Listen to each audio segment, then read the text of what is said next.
Machafuko nchini Irani yamewaua zaidi ya watu 500, kundi la haki za binadamu lilisema Jumapili, huku Iran ikitishia kulenga kambi za kijeshi za Marekani ikiwa Rais Donald Trump atatekeleza vitisho vya kuingilia kati kijeshi kwa niaba ya waandamanaji.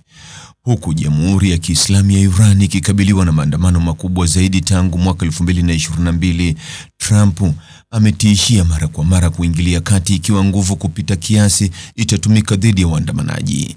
Kulingana na takwimu zake za hivi karibuni kutoka kwa wanaharakati ndani na nje ya Iran, kundi la haki za binadamu lenye makao yake nchini Marekani, HRANA, limesema limethibitisha vifo vya waandamanaji 490 na wafanyakazi 48 wa usalama, huku zaidi ya watu 10,600 wakikamatwa katika wiki za machafuko.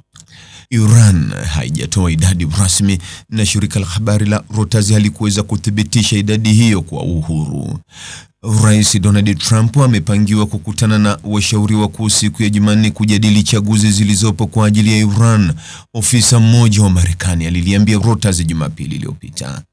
Jarida la Wall Street Journal lilikuwa limeripoti kwamba chaguzi hizo ni pamoja na mashambulizi ya kijeshi, kutumia silaha za siri za mtandao, kuongeza vikwazo na kutoa msaada mtandaoni kwa vyanzo vinavyoipinga serikali ya Iran.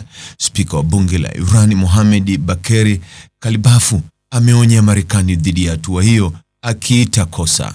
Tuwe wazi, katika kesi ya shambulio dhidi ya Iran, maeneo yanayokaliwa na Israeli pamoja na kambi na meli zote za Marekani zitakuwa shabaha yetu halali, alisema Kalibafu, kamanda wa zamani wa kikosi cha Revolutionary Guards cha Iran.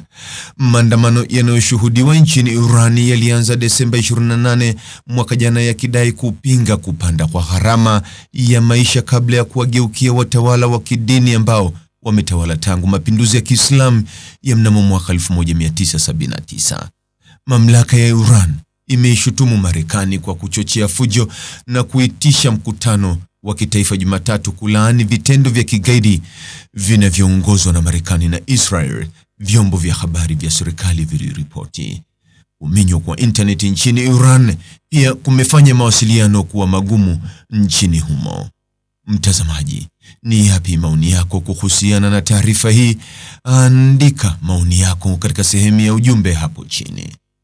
Like na subscribe pia ili uwe wa kwanza kupata habari wa chungu tele. Hii ni Focus News. Jina langu ni Deo Kaji Makomba.